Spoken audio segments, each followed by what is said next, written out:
اعوذ باللہ من الشیطان الرجیم بسم اللہ الرحمن الرحیم ان المنافقین بے شک منافق جو ہیں یخادعون اللہ وہ دھوکہ دیتے ہیں اللہ تعالیٰ کو بھی وہو خادعہم اور اللہ تعالیٰ بھی ان کے ساتھ دغا بازی کا اس دھوکے کا بدلہ دیتا ہے۔ وَإِذَا قَامُوا اور جب وہ منافقین کھڑے ہوتے ہیں إِلَى الصَّلَاةِ نماز میں تو قاموا کسالى تو وہ نماز میں سستی دکھاتے ہیں، سستی کے ساتھ کھڑے ہوتے ہیں۔ یراؤون الناس اور وہ لوگوں کو دکھاوا کرتے ہیں، ریاکاری کرتے ہیں۔ ولا یذکرون اللہ اور تیسری چیز کہ وہ اللہ کا ذکر نہیں کرتے الا قلیلا مگر بہت تھوڑا۔ مذبذبین بین ذالک وہ اس معاملے کے درمیان متردد ہیں، تذبذب کا شکار ہیں، کشمکش کا شکار ہیں۔ لا الہ ہؤلاء نہ ان لوگوں کی طرف پورا ہوتے ہیں مسلمانوں کی طرف، ولا الہ ہؤلاء نہ ان کافروں کی طرف جو ہے وہ پورا ہوتے ہیں، نہ اس طبقے کی طرف ہیں نہ اس طبقے کی طرف ہیں، درمیان میں مذبذب ہیں۔ ومن یضلل اللہ اور جن کو اللہ تعالیٰ گمراہ کر دے فلن تجد لہ سبیلا بس ہرگز آپ ان کے لیے کوئی راستہ نہیں پائیں گے۔ یا ایھا الذین آمنوا اے ایمان والو تمہیں اللہ کا حکم یہ ہے کہ لا تتخذوا الکافرین اولیاء من دون المؤمنین کافروں کو دوست نہ بناؤ من دون المؤمنین ایمان والوں کو چھوڑ۔ مومن کی دوستی مومن کے ساتھ ہونی چاہیے، تم ایمان والوں کو چھوڑ کے کافروں کو دوست بنا رہے۔ اتریدون کیا تم یہ چاہتے ہو کہ ان تجعلوا للہ علیکم سلطانا مبینا کہ بنا لو اللہ کے لیے اپنے اوپر صریح الزام، کیا تم واضح دلیل اور صریح الزام اپنے لیے بنانا چاہتے ہو؟ ان المنافقین بے شک منافق فی الدرک الاسفل سب سے نچلے طبقے میں ہوں گے، من النار جہنم کے دوزخ کے سب سے نچلے طبقے میں منافقین کو ڈالا جائے گا۔ اور ولن تجد لہم نصیرا اور ہرگز آپ ان کے لیے کوئی مددگار بھی نہیں پائیں گے۔ ہاں الا الذین تابوا ان میں سے مگر وہ لوگ جنہوں نے توبہ کر لی، وہ اصلحوا اور اپنی اصلاح کر لی، واعتصموا باللہ اور اللہ تعالیٰ کو مضبوطی سے پکڑ لیا، واخلصوا دینہم للہ اور اپنے دین کو خالص کر دیا اللہ تعالیٰ کے لیے، فاولئک مع المؤمنین بس یہی وہ لوگ ہیں جو ایمان والوں کے ساتھ ہیں۔ وسوف یؤتی اللہ المؤمنین ان قریب اللہ تعالیٰ دے گا ایمان والوں کو اجرا عظیما بہت بڑا اجر۔ آگے اللہ فرماتے ہیں ما یفعل اللہ بعذابکم تمہیں عذاب دے کے اللہ کو کیا ملے گا؟ ما یفعل اللہ کیا کرے گا اللہ تعالیٰ تمہیں سزا دے کر، تمہیں عذاب دے کر، ان شکرتم وآمنتم اگر تم شکر گزاری کرو اور ایمان لے آؤ، اگر تم ایمان لے آؤ اور اللہ کی شکر گزاری کرو، اس کی عبادت کرو، اس کو خوش کرو تو اللہ کو کیا پڑی ہوئی ہے کہ وہ تمہیں عذاب دے۔ وکان اللہ شاکرا علیما اللہ تعالیٰ بڑا قدردان ہے اور علیما سب کچھ جاننے والا۔ سورۃ النساء سپارہ نمبر 5 کی آخری آیات ہیں 142 143 44 45 46 اور 147۔ یہ تقریباً 6 آیتیں آپ کے سامنے تلاوت ہوئی ہیں، آپ نے ان کا ترجمہ سماعت فرمایا۔ سب سے پہلے ربط آیات ہے کہ ان آیتوں کا پچھلی آیتوں کے ساتھ ربط کیا ہے، تعلق کیا ہے۔ گزشتہ آیات میں اللہ تعالیٰ نے منافقین کی جو سزا ہے اس سزا کا ذکر کیا تھا کہ کافروں اور منافقوں کو سب کو جہنم میں اکٹھا کیا جائے گا۔ یہ ایک بڑی سزا ہے کہ کافر تو ہے ہی کافر، انہوں نے زندگی کفر میں گزاری ہے، عیاشی میں، فحاشی میں، حلال حرام کی ان کے لیے کوئی تمیز نہیں ہے، تو اس کے مقابلے میں منافق جو ڈر ڈر کے زندگی گزارتا ہے، بظاہر ایمان لاتا ہے اور کچھ جو قیودات ہیں، قیدیں ہیں اس پر، ان قیدوں کی بھی پابندی کرتا رہتا ہے، پھر کل قیامت کے دن جب سزا مل جائے اور وہ ان کافروں کے ساتھ یہ گٹھا جہنم میں ہو جو کتنی بڑی جو ہے یہ سزا ہے۔ تو اللہ تعالیٰ نے پچھلی آیات میں یہ فرمایا کہ ہم کافروں کو اور منافقوں کو جہنم میں اکٹھا کریں گے ایک ہی جگہ. اور منافق لوگ جو ہیں اللہ نے فرمایا کہ کافروں کے ساتھ تعلق جوڑتے ہیں اور ان کو اپنا دوست اور رفیق بناتے ہیں، ان کے ہاں جا کے عزت تلاش کرتے ہیں. اس کی وجہ یہ ہے تاکہ جب حالات میں تبدیلی آئے، گردش آئے، تو اس صورت میں ہم ذلیل نہ ہو جائیں. دونوں کے ساتھ تعلق ہونا چاہیے. اللہ تعالیٰ نے اس کا بھی رد فرمایا اور صاف صاف حکم دیا اللہ نے کہ جب اللہ کی آیتوں کے ساتھ ٹھٹھا کیا جا رہا ہو، اللہ کی آیتوں کے ساتھ مذاق کیا جا رہا ہو، چونکہ اللہ کی آیات تو صحابہ کے بارے میں بھی ہیں، صحابہ کی جنتی ہونے کے بارے میں بھی ہیں، صحابہ کے ساتھ اللہ تعالیٰ نے جو وعدے فرمائے ہیں وَكُلًّا وَعَدَ اللَّهُ الْحُسْنَى، اللہ تعالیٰ نے ہر ایک کے ساتھ، ہر صحابی کے ساتھ حسنہ جنت کا وعدہ فرمایا، اور اللہ نے ان کو رضی اللہ عنہم ورضوا عنہ، اپنی رضا کا سرٹیفکیٹ جو جنتی کو جنت میں آخر میں ملے گا، اللہ نے صحابہ کو دنیا میں پہلے ہی عطا فرما دیا. تو یہ سارے جو انعامات دیے، اب جو آدمی گستاخ صحابہ کے ساتھ اٹھے بیٹھے گا، وہاں جا کے عزت تلاش کرے گا. تو اللہ تعالیٰ نے پچھلی آیات میں کافروں اور ایسے لوگوں کے ساتھ صاف حکم فرمایا کہ جب تم ان کی مجلس میں بیٹھے ہو تو اگر وہ ہماری آیات کے ساتھ ٹھٹھا مذاق کریں، ہمارے احکامات کے ساتھ، نبی علیہ السلام کے ساتھ، شریعت کے ساتھ، دین کے ساتھ مذاق کریں اور کوئی ایسی باتیں کریں، مثال کے طور پر داڑھی شریعت کا حکم ہے اس کا مذاق اڑائیں، پردے کا مذاق اڑائیں، یا کسی بھی اللہ کی آیت کا انکار کر رہے ہوں یا مذاق اڑا رہے ہوں، تو اس مجلس میں ایمان والوں کو روک دیا کہ آپ نے وہاں نہیں بیٹھنا، وہاں سے اٹھ جانا. تو ان منافقوں کا حال یہ ہے کہ یہ کافروں کی مجلسوں میں جاتے ہیں اور ان کی خوشامد کرتے ہیں، اور پھر مومنوں کے پاس آ کر، ایمان والوں کے پاس آ کر ان کی بھی چاپلوسی کرتے ہیں دونوں طرف، تاکہ ان دونوں گروہوں میں سے جن کا پہلو غالب آ جائے. اللہ نے پچھلی آیات میں فرمایا وہ دیکھتے رہتے ہیں کہ یہ اب کافر اور ایمان والے لڑ رہے ہیں، فتح کس کو ہوگی. اب جس کو فتح ہو جاتی ہے، کافروں کو فتح ہوتی ہے، تو جا کے کافروں کو مبارکباد دیتے ہیں، ان کو یقین دلاتے ہیں کہ بھائی اصل میں تو ہم آپ کے ساتھ ہیں. وہاں اصل میں مصلحت کے ساتھ جڑے ہوئے ہیں، وقت اور حالات کا تقاضا ہے اس لیے جڑے ہوئے ہیں، یعنی ان کو یقین دلاتے ہیں. اور پھر ایمان والوں کو اگر فتح ہو جائے تو یہاں آ جاتے ہیں کہ دیکھو ہم بھی تو کلمہ پڑھنے والے ہیں، ہمیں بھی مال غنیمت دیا جائے، ہمیں بھی تم اپنے ساتھ اپنی صفوں میں شریک رکھو.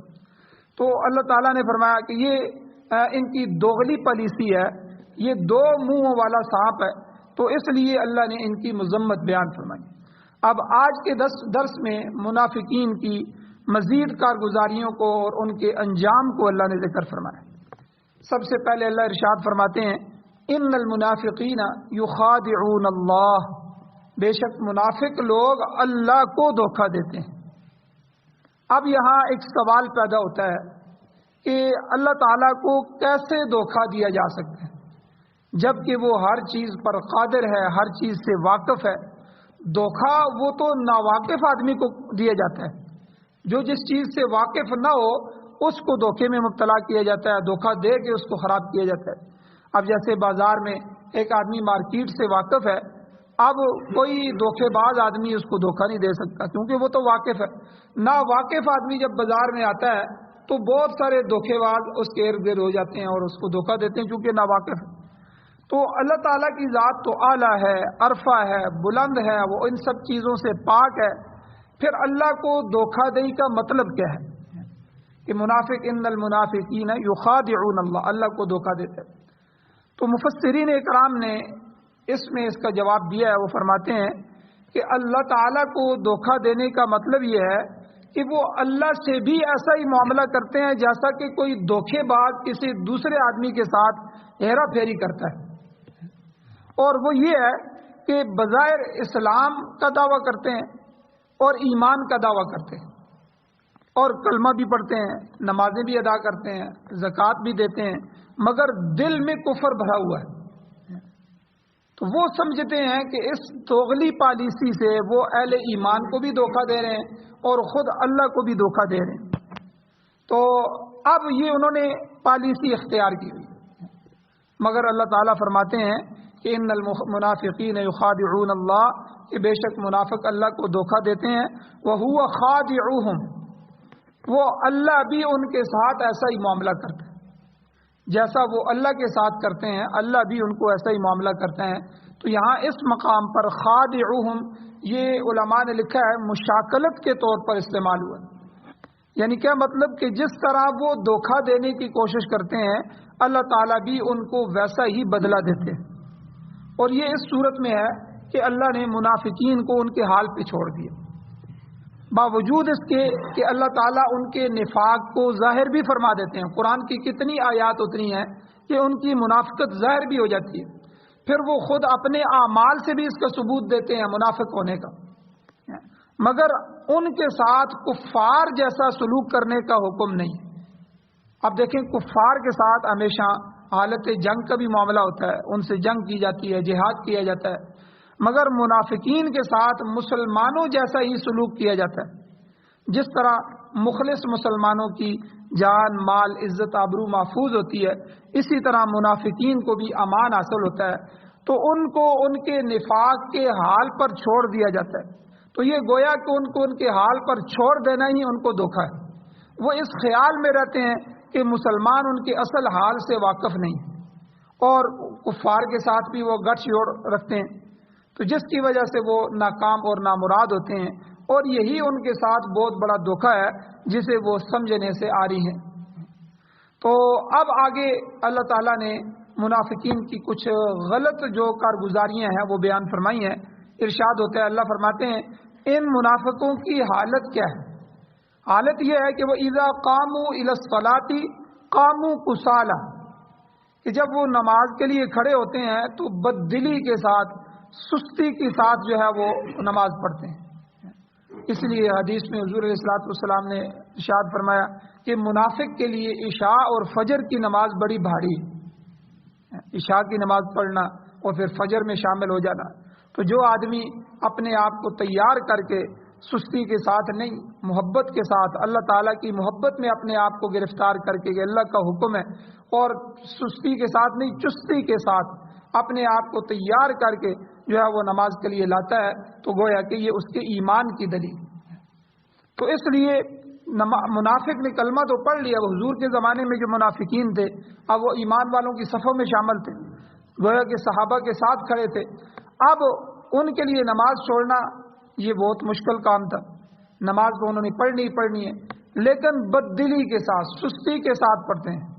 وجہ ظاہر ہے کہ ان کا ایمان پختہ نہیں ہے، اور نہ انہیں نماز کی افادیت پر یقین ہے۔ وہ تو محض مسلمانوں کو دھوکہ دینے کے لیے یا ان کو دکھانے کے لیے مسجد آ جاتے ہیں تاکہ ان کا نفاق ظاہر نہ ہو، ان کی منافقت سامنے نہ آئے۔ حدیث میں آتا ہے حضور علیہ الصلوۃ والسلام نے منافق کی نماز کو بھی بیان فرمایا۔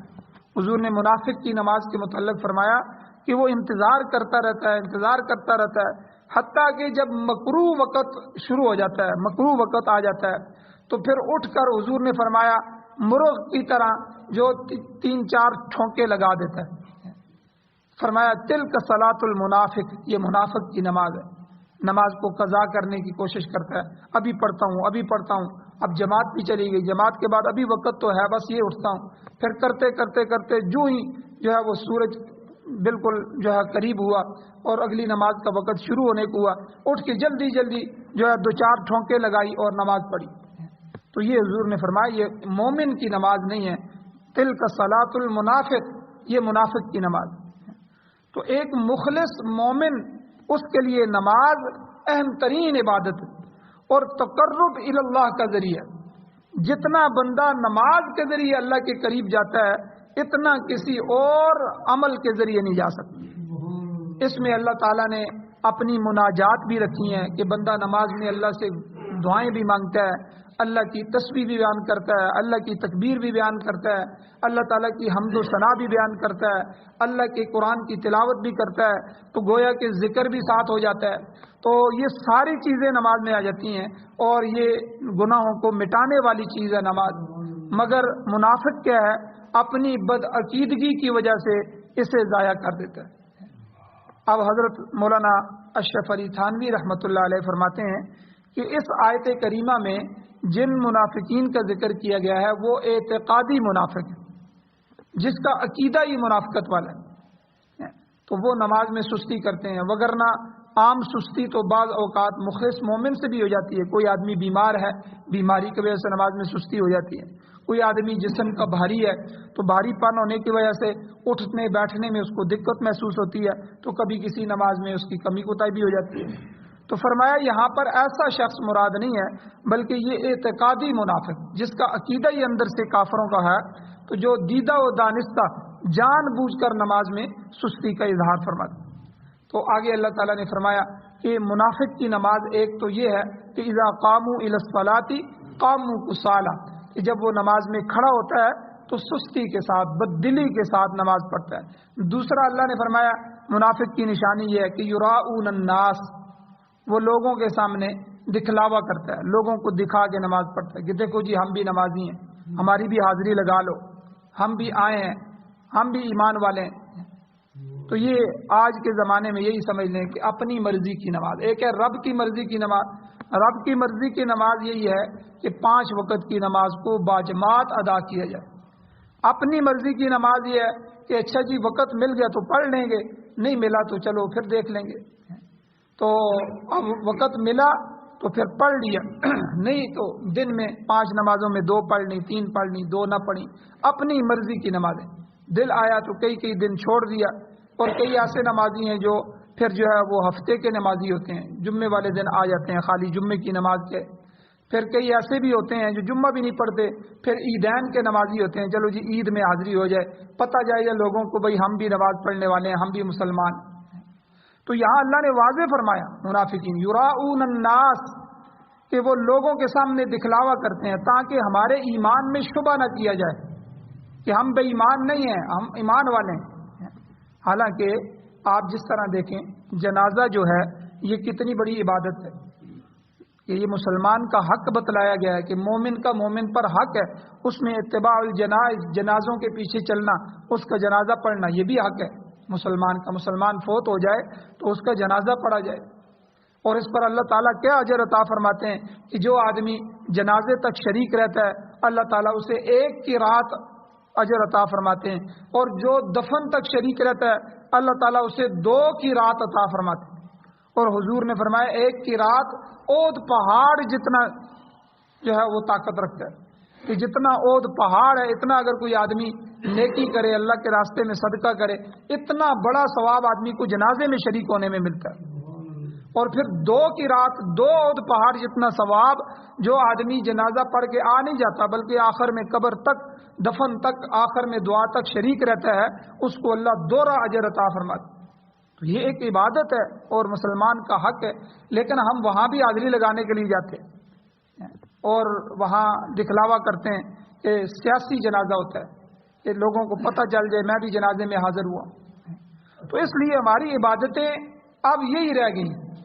تو یہاں اللہ تعالیٰ نے نماز کے متعلق فرمایا کہ وہ بھی منافقین جو ہیں وہ لوگوں کے سامنے دکھلاوا کرتے ہیں یراؤون الناس، کہ دیکھ لو جی ہم بھی نمازی ہیں، لہذا ہمارے ایمان پر شبہ نہ کرنا. حالانکہ نماز جو ہے یہ نماز جیسی عظیم عبادت اس پر ان کا اعتقاد ہی نہیں ہے، منافق کا تو عقیدہ ہی نہیں ہے. یہ تو ان پر بوجھ ہے. جس طرح میں نے ابھی بتایا کہ منافق پر جو ہے خاص طور پہ یہ 2 نمازیں عشاء اور فجر کی حضور نے فرمایا بڑی بھاری ہیں.